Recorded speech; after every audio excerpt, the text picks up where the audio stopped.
The morning fog hung low over Crystal Lake as I pulled into my driveway.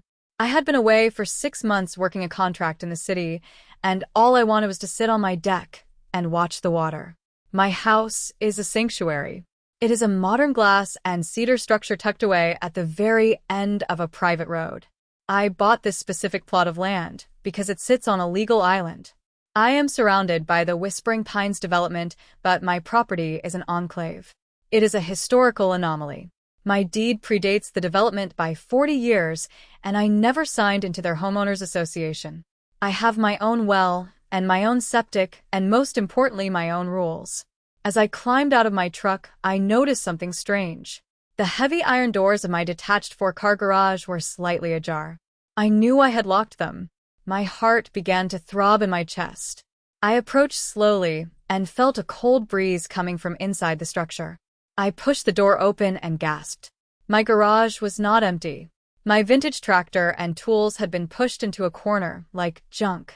In their place stood 4 pristine classic cars. There was a cherry red 1967 Mustang and a midnight blue Porsche 911. There was a Jaguar E-Type and a vintage Mercedes. They were gleaming under my garage lights. I stood there in total shock.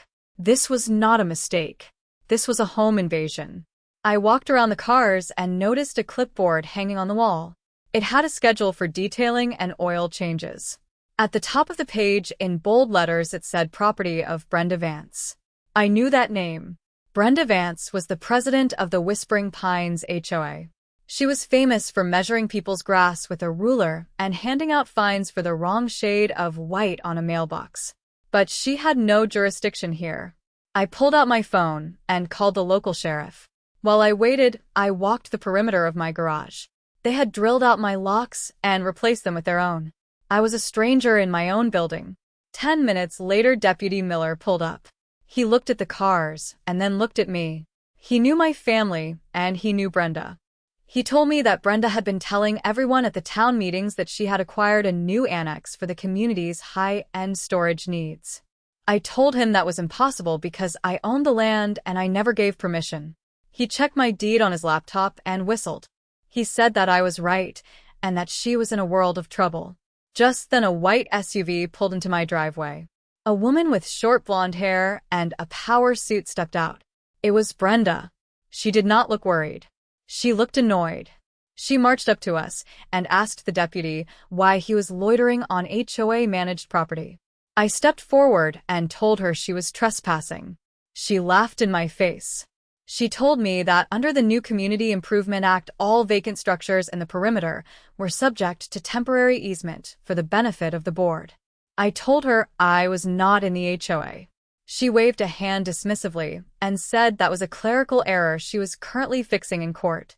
She told me I should be honored that such beautiful machines were gracing my dusty garage. She then had the audacity to hand me a set of keys and told me to make sure the Jaguar was ready for show on Saturday. I looked at the deputy, and he looked at me. I realized then that Brenda did not just think she was above the law. She thought she was the law. I did not argue. I did not scream. I simply smiled and took the keys.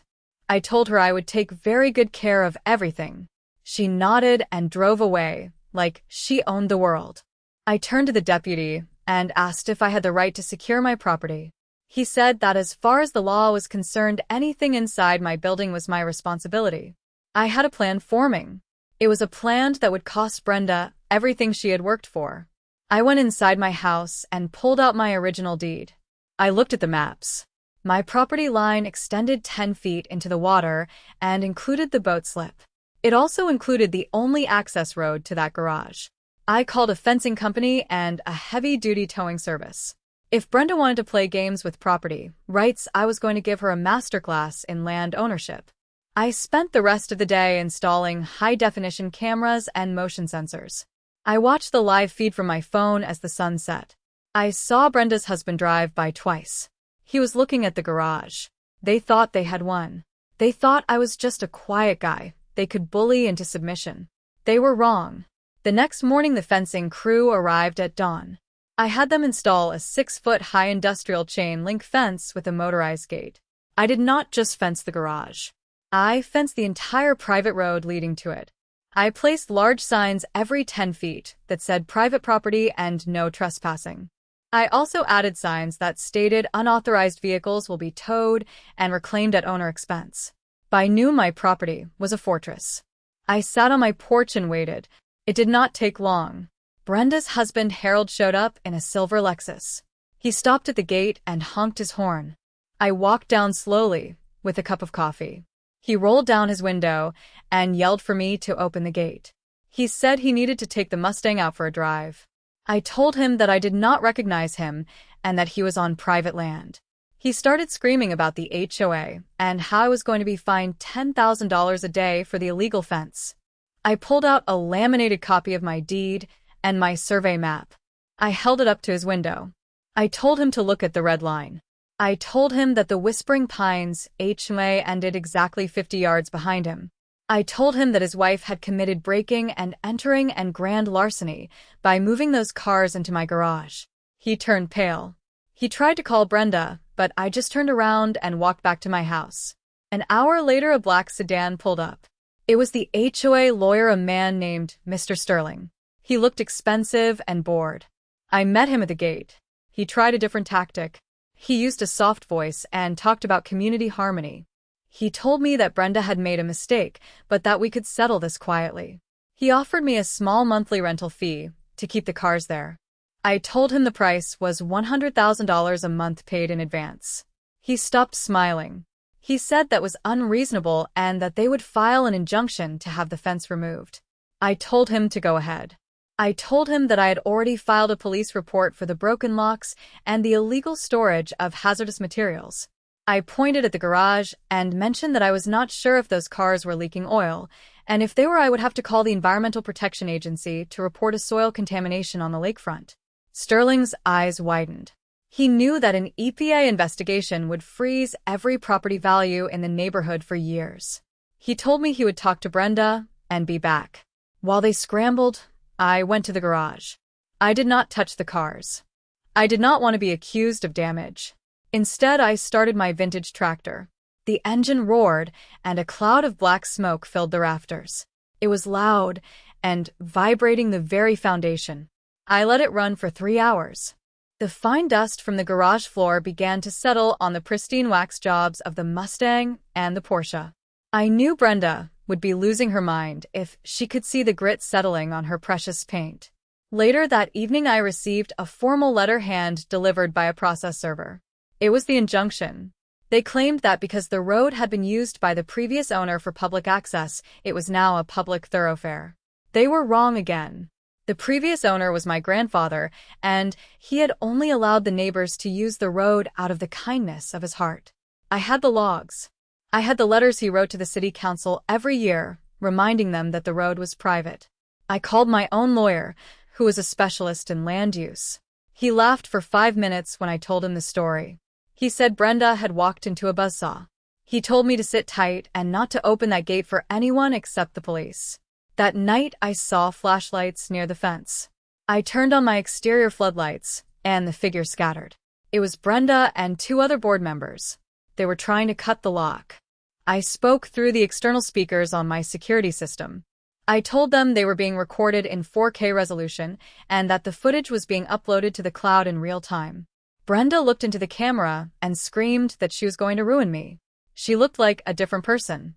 The mask of the perfect neighborhood president had slipped. She looked desperate.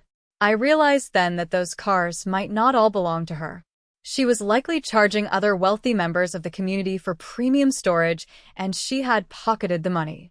If she could not deliver the cars, she was not just losing a hobby, she was losing a criminal enterprise. Day 3 brought the heavy artillery.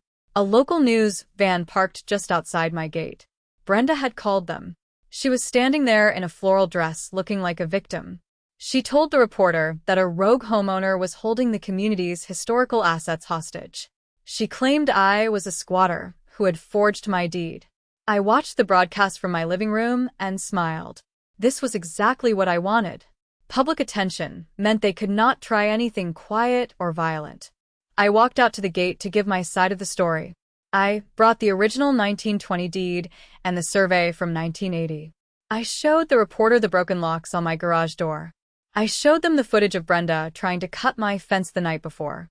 The reporter's face changed from sympathy for Brenda to absolute shock. She asked Brenda on camera if she had permission to enter my building. Brenda started stuttering about implied consent and community bylaws. The reporter then asked why the HOA was using a private garage for commercial storage.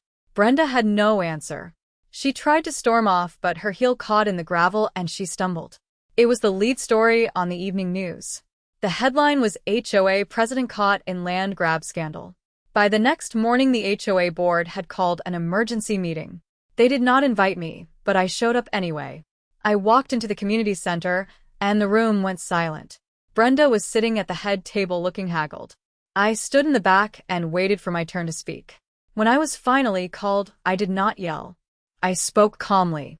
I told the entire neighborhood that their president had exposed them to massive legal liability. I told them that because she acted as the president of the HOA when she broke into my garage, the entire association could be sued for damages. I saw the faces of the neighbors turn from confusion to anger. They looked at Brenda.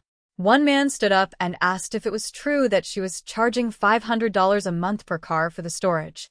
Brenda tried to deny it, but I pulled out the clipboard I had found in the garage. I had photographed every page. It was a ledger. She had been running a private business using my property and charging the neighbors for it. The room erupted in shouting. The board members looked like they wanted to crawl under the table. They immediately voted to strip Brenda of her presidency. But I was not done. I told them that the cars were still on my property and that they were now considered abandoned. Under state law, if property is left on private land after a formal notice to remove it, the owner of the land can claim ownership or have it disposed of. I told them they had 24 hours to provide a legal court order to move the cars, or I would be calling the scrapyard. Brenda screamed that the Mustang was her father's car and that it was worth $200,000. I told her she should have thought about that before she broke my locks. I left the meeting as the police arrived to talk to Brenda about the ledger. It turned out she had not been reporting that income to the IRS either. The hole she had dug for herself was now a canyon. I went home and sat on my deck. The sun was setting over the lake, and for the first time in 3 days it was quiet. But I knew the final move was coming. Brenda was a cornered animal, and cornered animals are dangerous. I checked my cameras and saw a tow truck approaching my gate. It was not a company I had called. It was a local guy who was a friend of Harold's. He started hooking his chains to my gate. I didn't call the police this time.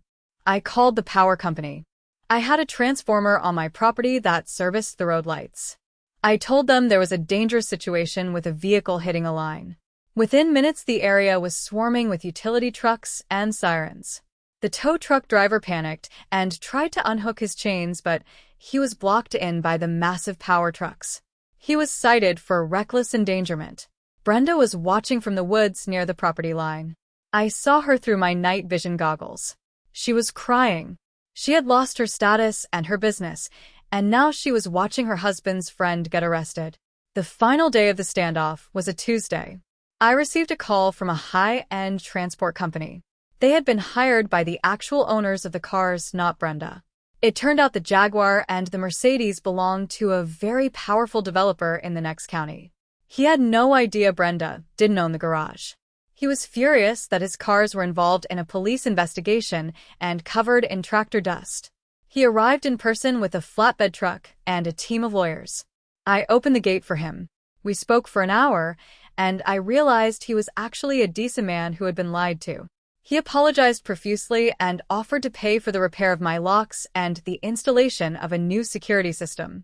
I accepted. He also told me that he was going to sue Brenda for breach of contract and fraud.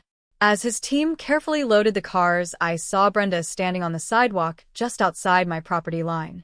She looked small. She was wearing a simple tracksuit and her hair was a mess. She tried to approach the developer, but his lawyers blocked her path. They handed her a legal document that I later learned was a massive lawsuit. The Mustang and the Porsche were the last to go. They were Brenda's personal property, but they had been seized by the sheriff as part of the tax evasion investigation. Watching them being winched onto a police-impound trailer was the most satisfying moment of my life. Brenda fell to her knees in the dirt as the Mustang went past. She had gambled her entire reputation on the idea that she could bully a quiet neighbor, and she had lost everything. A week later, the HOA sent me a formal letter of apology. They officially recognized that my property was not part of the association and never would be. They even offered to pay for a permanent stone wall to replace the chain-link fence as a gesture of goodwill. I turned them down. I liked the fence. It was a reminder to everyone who drove by that this land was mine. Brenda and Harold had to sell their house to cover their legal fees and the back taxes. They moved out in the middle of the night. The new neighbors who moved in were a young couple who actually liked the lake and didn't care about the color of my mailbox. I eventually moved my tractor back to its rightful spot and cleaned the garage. I installed a large sign inside that said Private Sanctuary. Sometimes I sit in there with a beer and look at the spot where the Mustang used to be. It is a quiet reminder that power is an illusion and that no matter how loud a person screams, the law is written in the dirt and the deeds. I still live on Crystal Lake, and I still watch the fog roll in every morning. But now when I hear a car in the driveway, I don't feel a throb of anxiety in my chest. I just look at my monitor and see the gate standing strong and the signs clearly visible. I am the king of my small island, and the Karen who tried to take it is just a ghost story the neighbors tell when they want to talk about the old days. Justice is not always fast, but in the case of the Whispering Pines HOA, it was as solid as a stone wall. I never did fix those locks. I kept the ones Brenda installed as a trophy. They are a reminder that even when someone tries to change the locks on your life, you still hold the key to your own land.